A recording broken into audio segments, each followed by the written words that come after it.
Hello, everyone, and welcome back. Welcome back. This is Joe, aka Joe the Wellness Curator, and this is the Obsidian Mindset Podcast, where we are redefining what wellness means to you. Oh, so we're back again with another interview. I'm so excited to bring on my homegirl, Alex. We worked together previously, sister in fitness. So let me just tell you a little bit about who she is. Tiff Alexandra is on a mission to help individuals get and stay in the best shape of their lives for their entire lives. She is a NASM, or National Academy of Sports Medicine Certified Personal Trainer, who believes that getting fit is only half the battle. Her motto is, "The journey to health and wellness is paved with awareness, dedication, and consistency." The goal is not to just get fit, but it's to stay fit. Tiffany Alexandra created Stayffit Studios in order to help everyday people become everyday athletes. Now, let me say that this episode was just pure kiki. Although we're like both serious, we're both accountants, both talking about fitness and, wellness is very important. Whole kiki, everything's funny, and we're just having fun, and you get to learn a lot about where her wellness journey started. Started from like being a high school athlete to being active in college to literally being allergic to the gym and being literally sick in the gym. And we also talk about how she becomes encouraged to run a half marathon and do a Spartan race and to become a personal trainer. And spoiler alert, it's me. But she also lastly speaks about being a Black woman and the complexity of childbirth rather, and how that affects her wellness and how she approaches her wellness now. So it's a really dope conversation. We hit on a few topics. So I'm really, really, really excited for you guys to hear her. So here you go. And please remember, again, if you ever want to reach out to me, have any questions, comments, feel free to email me at joe@definedbyobsidian.com. All right, y'all.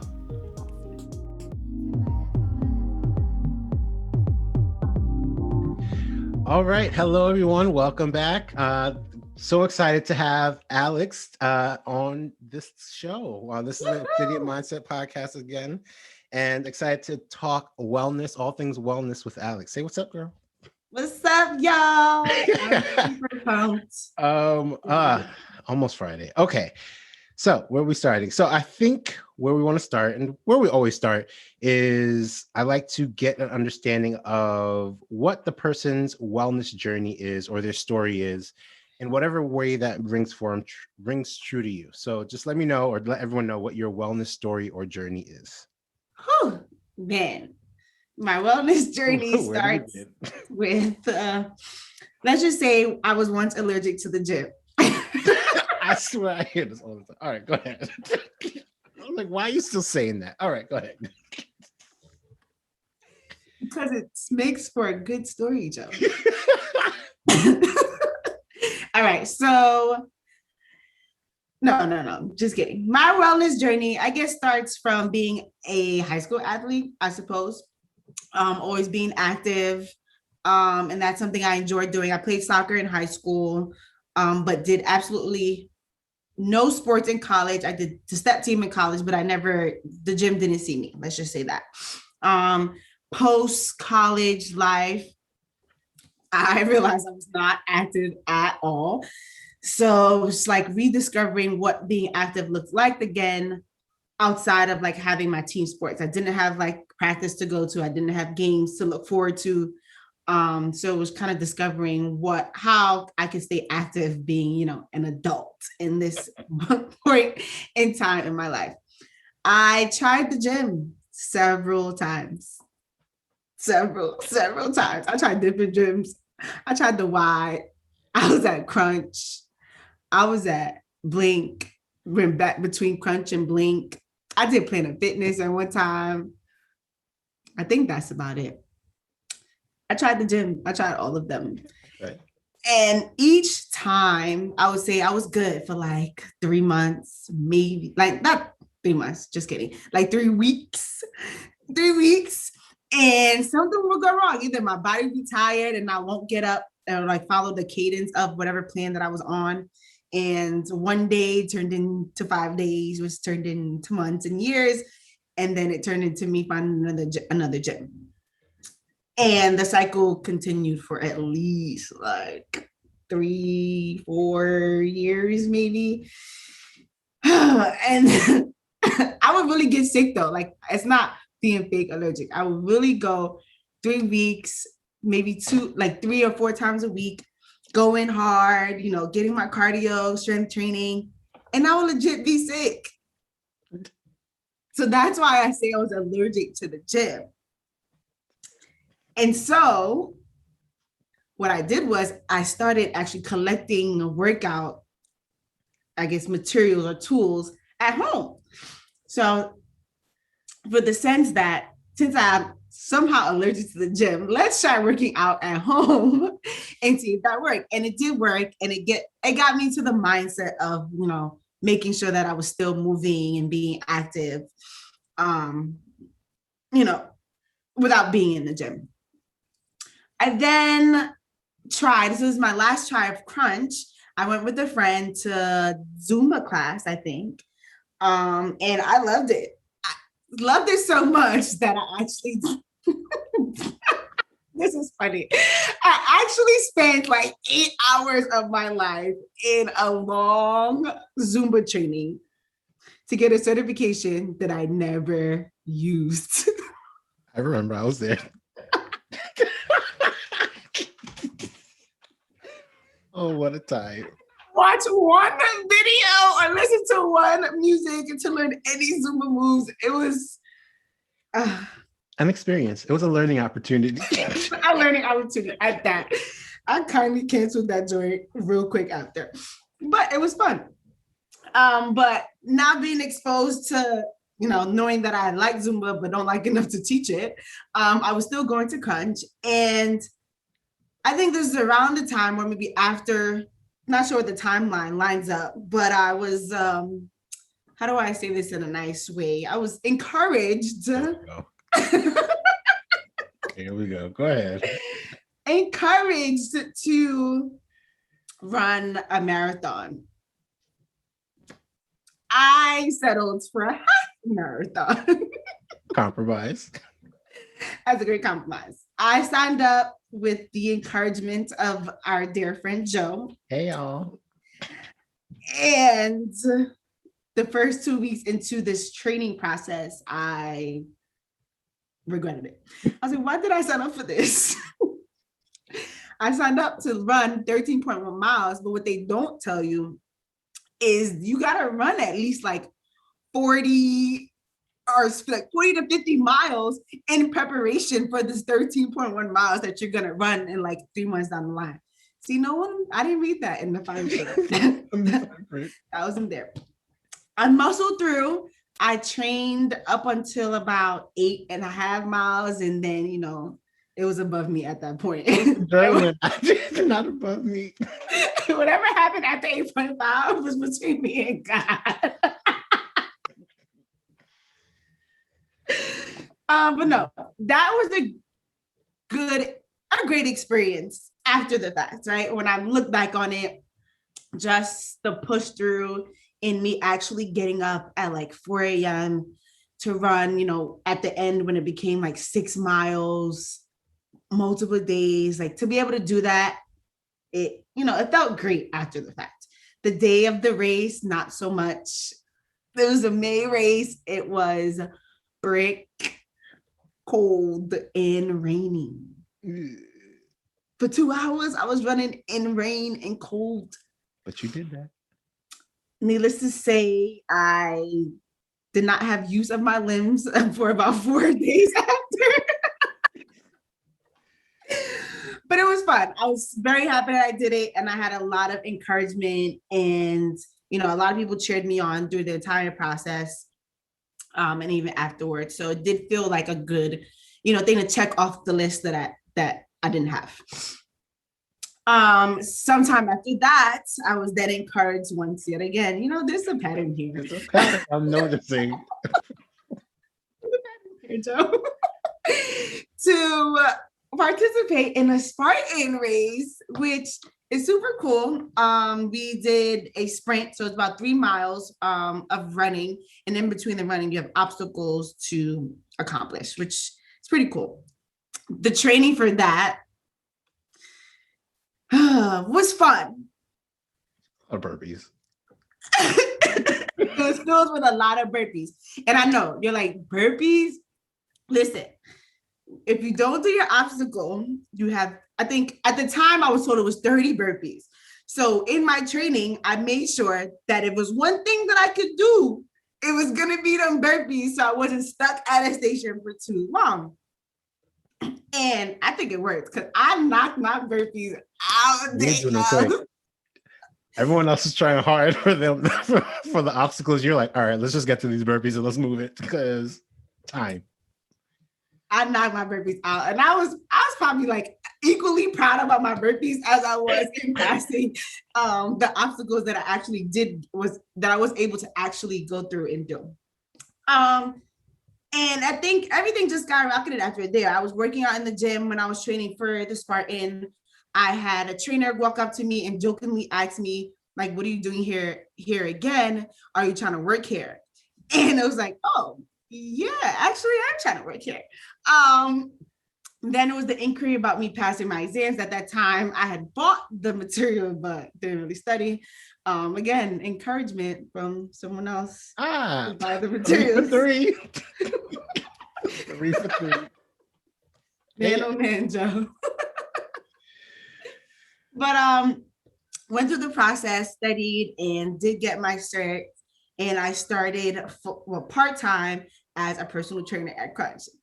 Imagine me, I guess this was about 2 years ago, being a trainer after years of me saying that I'm allergic to the gym. It is like a full 180, a totally different mindset about, working out, about staying active, and to the point where I wanted to take on the responsibility of pushing and coaching others to be their best selves.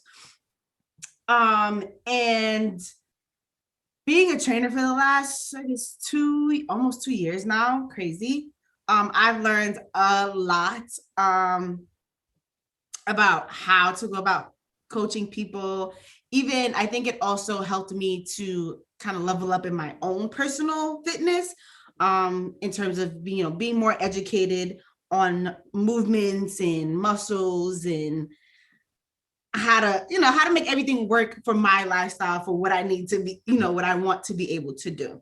And I'm excited for, where it can go after this.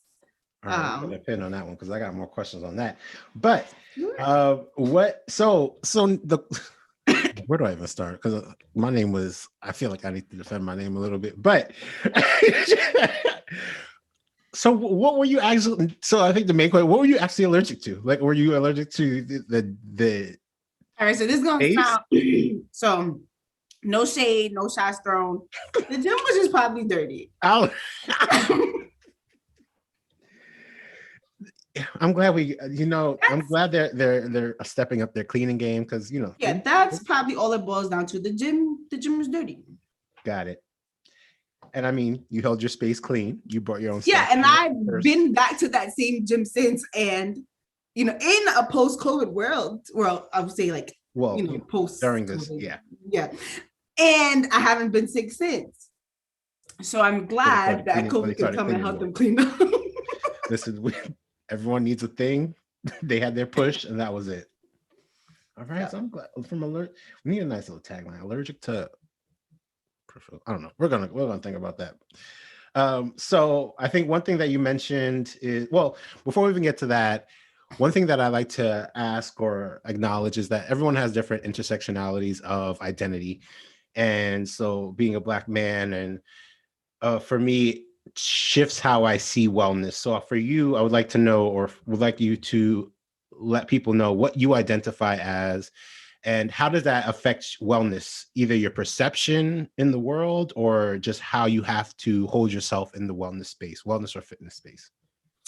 Oh, so this is interesting because I think this has changed a lot more recently with being a Black woman, understanding or reading into the complexities of childbirth and how just all the nuances that are attached to Black women giving birth that you aren't told about as a child. I'm like, oh, you fall in love, you get married, you have babies, but they don't tell you how much more difficult it is for Black women in that entire process. And I think just learning more about that and wanting to make sure that my body is able to carry a child as healthy as possible has definitely been something that I'm like, always keeping mind of currently in my like wellness journey.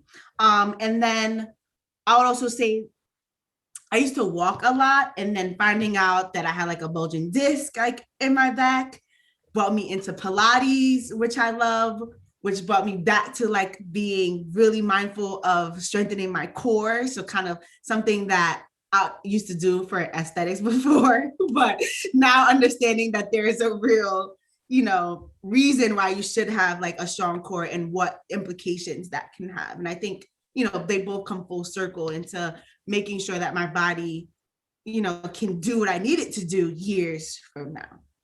I like that. So to touch a little bit about, and I love the aspect of talking about Black maternal health and Black women in pregnancy. What are some tools or some things that you've noticed yourself doing or thinking about, even in this space to, I don't want to say get ready, but get ready so you can stay ready, Pilates get ready. Part of that. So I was introduced to Pilates as a way to rehab my lower back and core. Mm-hmm. And obviously I like to indulge myself, like engulf myself in what I'm doing. So I do a lot of like listening to like instructors and like reading more about Pilates and the effects of it.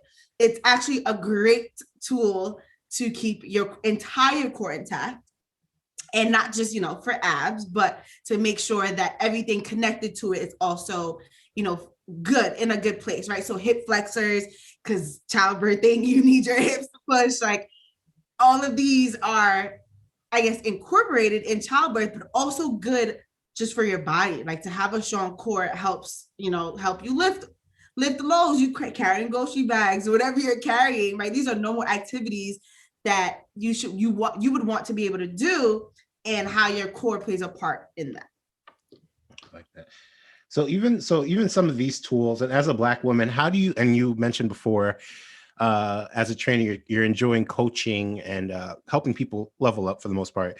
How do you see yourself as a Black woman? Does that affect how you coach? Does that affect who you're coaching? How does that show up in the wellness and coaching aspect? So fortunately, I've been able to train other Black women. And I think a lot what I've tasked myself with is to not just teach movements, but understanding behind why I'm asking you to do this movement, even though they want to whine and cry, like it's hard or it's too heavy. Just let them understanding like what's the purpose, like what am I trying to get them out of doing this burpee, like all the mechanics of a burpee, and why, even though we all hate burpees, why they're such a good exercise, because they are a good exercise. They really are. So just being more like really teaching, and not teaching the why behind the movements, I think has been really important, especially when I'm training my fellow Black women. I like that. And I think it's also important because when you go to the doctor, there's always this perception, especially for Black women, of just like the doctor says this, you have to do it because they said it. And a lot of health professionals, this kind of goes into cultural competency, refuse to give a why because they feel either entitled or they don't need to explain themselves. But the why is important. One, for their knowledge, to make sure that they know what's going on, and they're able to do the stuff when they're not with you, right? They're not relying on you. And two, you give them ownership of their own accountability, their own knowledge. So that's definitely key. I definitely appreciate that. I hope people that are listening will take that away. Definitely ask why. Anyone I train, I was like, just ask why. If I don't remember to tell you and you have any questions, just ask why. And it also challenges me to know why. And don't be afraid to challenge your trainer, right? Your trainer should know why they're telling you to do this movement. I guess one point example, I have a client who, overall wants to lose weight, but she has like knee issues. And so I told her, like, yeah, we're going to work on, increasing your cardio, do more HIIT exercises, where we're going to really also focus on strengthening your knee. And so there are a lot of like weird things that seemingly will be doing nothing, like just standing, back against a flat wall, doing and raising your knee up and down. These are normal motions for your knees to do on a regular day basis. You want your knee to be able to walk, like to do these things. And it's like, all right, this is why I'm doing it. This is how I can do it outside of training, like taking the extra step, make sure you're, skipping steps, going up the steps to really exercise and strengthen your knee, like, stuff like that appear in regular life, right? Being an everyday athlete is like something that I've been like, striving towards. Like, yes, you don't need to be able to bench press like 250, but if you have to carry something on your back for whatever reason, you need to be able to do it, or you should be able to do it. Mm-hmm. Listen, my biggest task is being able to take the groceries in one trip. That's my benchmark of my wellness. Can I bring all the groceries in one trip? Can I walk to the bus stop without heaving and sweating? Like these little things. Can you go up the Broadway Junction stairs and still have some breath? The stairs, listen, those stairs, I don't, if anyone listening, if you've never experienced those stairs, stairway to pick whichever place you want. It's a lot. It's a lot of them. Talk about a workout. But it's funny because there are times, and this is more when I was in Brooklyn, about being like an everyday athlete and trying to find ways to get wellness into your life, incorporate it. I would actually go to the next train stop, or go to each train stop. I think I kind of had like a rating of how hard they were to get to the top or get out. And which one was it that I always go to? Was it Borough Hall? One of them was just a big one. I just always took it just so I can get some extra steps in. So what are some ways, and all that to say, what are some ways that you sneak wellness into your lifestyle? This is a good one.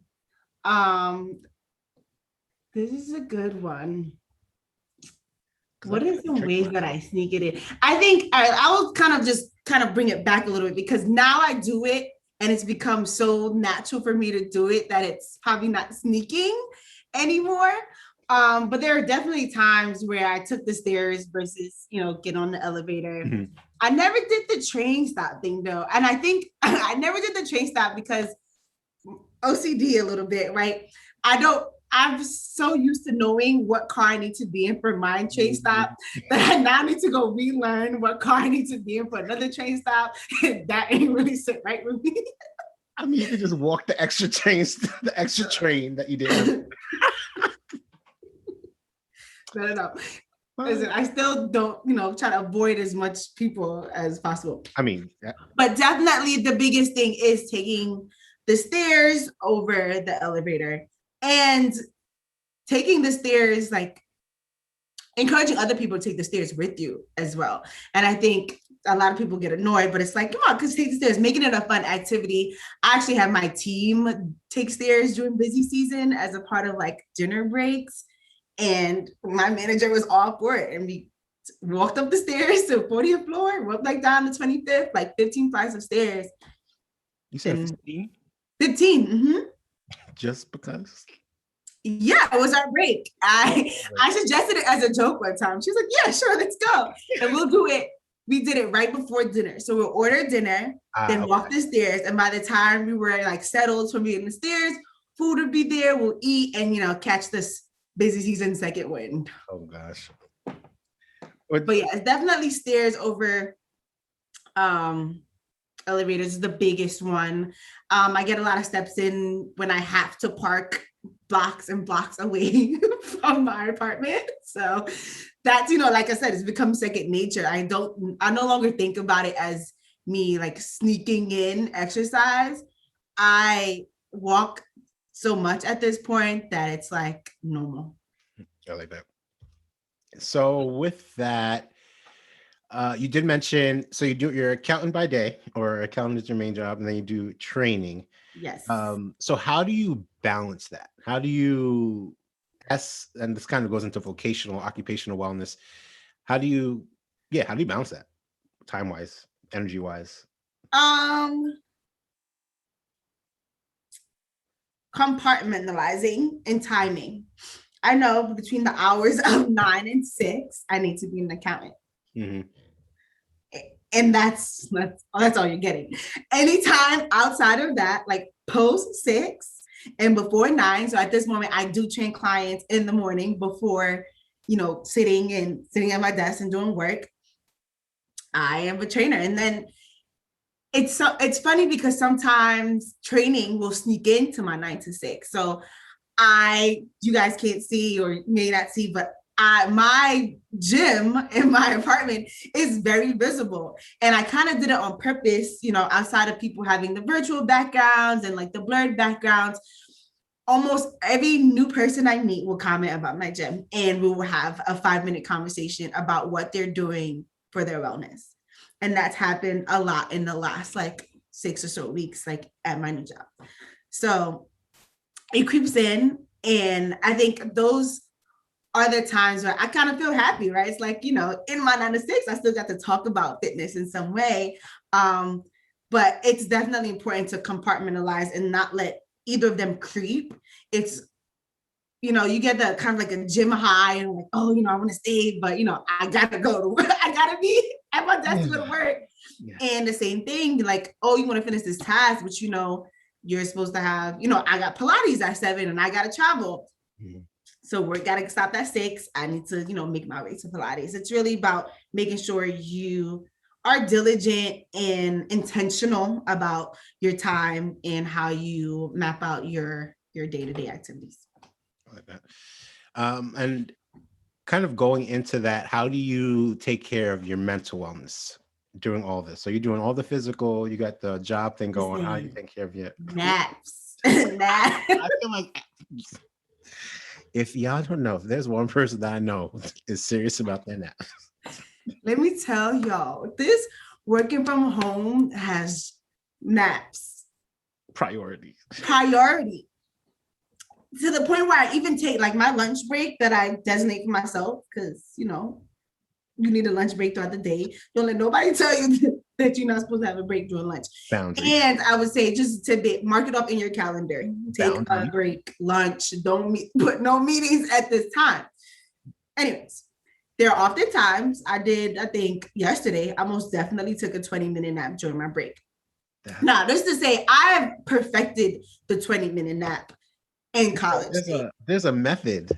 There is a method, and I can do, like, I've done research on it, really, because there's a understanding of the timing of your naps and why these specific times work and others don't. And that's something, there's like 20-minute naps, 40-minute naps, but like hour naps you shouldn't do an hour. There's a whole thing going on, but I perfected 20-minute naps. I think one semester when I took 18 credits and I was just back to back in classes, plus work, plus orgs, and all of the above. But I plan my naps. My naps will be taken. Things will be canceled. I will not show up for things that you try to plan last minute because my nap is scheduled. Period. So I guess on a similar topic, how much sleep do you get a night? My optimal sleep hours is 6 hours. Okay. And how much do you recommend for clients or anyone that's listening? I think it depends on you. What you'll see out there everywhere is 8 hours. But for me personally, 8 hours is way too much sleep. Like sleeping for 8 hours, it's like I've slept too long. I'm now like really drained. You get into that space where you don't really want to get up, but you're not sleepy anymore. You just want to stay laid down. For me, 6 hours is like I've slept, I'm up, and I'm ready to go. There are some people who, for whatever reason, need 8 to 9 hours of sleep. Like they don't fully function on any less than that. Mm-hmm. And it's important to understand where you fall in that spectrum. Mm-hmm. Are you a 6-hour person? Are you an 8-hour person?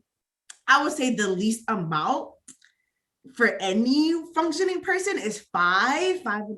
Like I wouldn't go less than 5 for anyone. I don't think you can really function being up for 20 hours a day and sleeping for 4, that is not in any way sustainable.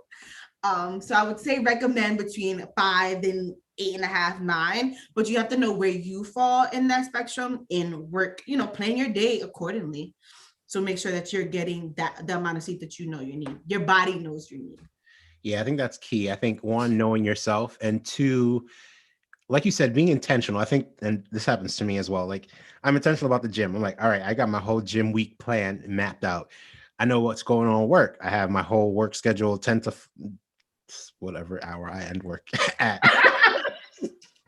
But I have that planned. But sleep is always a afterthought. It's like, I'll see when I'm done with everything. One, in actuality, I've noticed that I need to say, okay, 11 o'clock, I need to be in bed. Whether I'm going to bed at 11 is a different question. Probably not. But the act of going to bed at 11, usually I don't stay up that much longer after being in bed. So I think being more intentional about sleep, like you said, super, super key. Yeah. And to the point, I'm probably like super anal about it. I have like the bedtime. You can set up like a bedtime on your phone.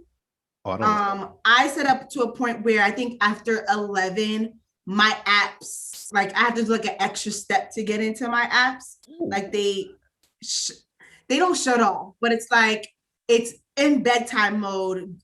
You only like, I don't know how to explain it, but there's bedtime modes on your phone. A strong deterrent. Yeah, to make sure like when you scrolling through Instagram, it's past like 11 o'clock, like come off. Or also setting time frames on apps for the entire day. Like you spend, you get allot yourself 3 hours a day on Instagram, but that gets into a whole nother realm of things. Yeah, but that's necessary. I don't know if this is a thing, but I was on TikTok because I've been like, perusing. I haven't mastered it yet, but there's apparently like this thing where it's like it tells you when you've been on too long, and they'll like be like, "Oh, you've been on for a while. Do you want to get up and take a nap or like do something?" And I was like, on TikTok? Yeah, I was like, That's "Oh wow!" cool. So let me turn this app off. It told me to chill out. So I think, you can set that up on a lot of your social media apps on your phone nowadays. I think literally I've heard people like put timers on when they start because it is so easy to get in that rabbit hole. Or black hole. Anyway, so next question is sponsored by Obsidian. Hello. And it's the deep dive question where we talk about one question, super easy, super, chill. And then we dive deeper to the next question. So I'll let you choose between 1 and 30. Pick a number and I'll get you a question.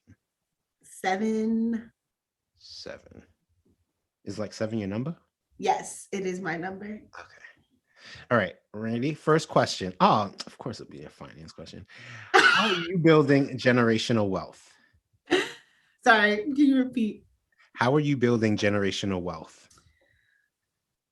I am building generational wealth. One, I've been doing a lot of re-education of other sources of income.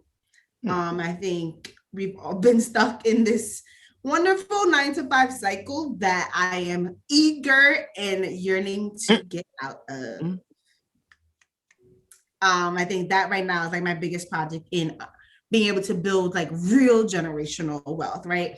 I, did the norm, like, you have a savings fund, I have a budget, I follow the budget, but you got to do a little bit. For me, I feel like I need to do a little bit more than that, especially if I want to be able to set up, my kids, my grandkids, and set up like a system in place that no one person, no one generation can, screw it up. And really understanding how to, build foolproof flows and sources of income. I was about to say controls.